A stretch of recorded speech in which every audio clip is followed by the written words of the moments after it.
Dobar dan, nadam se da ste svi dobro.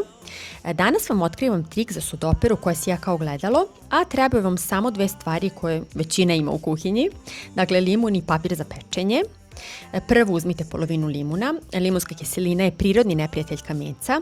Dobro isteljete celu površinu i ostavite par minuta da odradi svoju magiju. Zatim sve isperite toplom vodom, ali evo u čemu je trik. Sudopera mora biti potpuno suva pre finalnog koraka. Obrišite je dakle krpom kako biste uklonili svu vlagu i pripremili podlogu za ono pravo poliranje koje sledi. Sada uzmite komad papira za pečenje, presavite ga par puta ili zgužvajte i prebrišite celu sudoperu istim.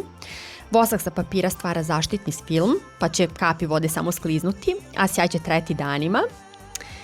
I to bi bilo to. Nadam se da vam se dopao ovaj trik, a mi se družimo uskoro. Veliki pozdrav, ćao!